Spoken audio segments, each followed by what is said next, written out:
Hello guys, ఈరోజు ఇంకో work out ఫామ్తో వచ్చేసా. Welcome to the day 52 of fat cut series.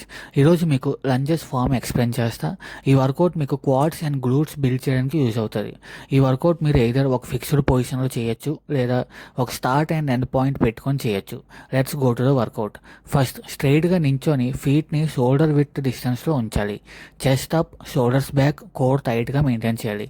Beginners body వెయిట్తో start చేయొచ్చు, లేకపోతే డంబుల్స్ హోల్డ్ చేయొచ్చు. నెక్స్ట్ లెగ్తో ఒక స్టెప్ ఫార్వర్డ్ వేసి step too short or too long కాకుండా ఫ్రంట్ నీ యాంకిల్కి స్ట్రైట్ లైన్లో ఉండాలి. ఇప్పుడు రెండు నీస్ని బెండ్ చేస్తూ స్ట్రైట్గా డౌన్కి రావాలి. బ్యాక్ నీ గ్రౌండ్ దగ్గరికి రావాలి. ఫ్రంట్ టై ప్యారల్గా గ్రౌండ్కి ఉండాలి. నీ 90 degrees యాంగిల్లో ఉంచాలి. కోర్ టైట్గా పెట్టి బ్యాలెన్స్ మెయింటైన్ చేయాలి. ఫ్రంట్ హీల్ మీద ప్రెషర్ పెట్టి మళ్ళీ స్ట్రైట్గా స్టార్టింగ్ పొజిషన్కి రావాలి. మూమెంట్ ఫాస్ట్గా కాకుండా స్లోగా కంట్రోల్డ్గా చేయాలి. తర్వాత లెఫ్ట్ లెగ్తో కూడా సేమ్ మోషన్ రిపీట్ చేయండి. ఒక లెగ్కి 10 to 12 reps చేసి వాటర్ 3 to 4 sets చేయండి. ఈ వర్కౌట్కి మీరు మెయిన్గా ఫోకస్ చేయాల్సింది మూమెంట్ అప్ అండ్ డౌన్ ఉండాలి, కానీ ఫ్రంట్ అండ్ బ్యాక్కి కాదు. అండ్ మీ నీ గ్రౌండ్కి ప్యారల్గా 90 degreesలో ఉండాలి. అండ్ మీ జిమ్ స్పేసియస్గా ఉంటే ఒక స్టార్ట్ అండ్ ఎండ్ పాయింట్ పెట్టుకొని విత్ సేమ్ ఫామ్తో లంజెస్ చేస్తూ స్టార్ట్ పాయింట్ నుంచి ఎండ్ వరకు వెళ్ళండి.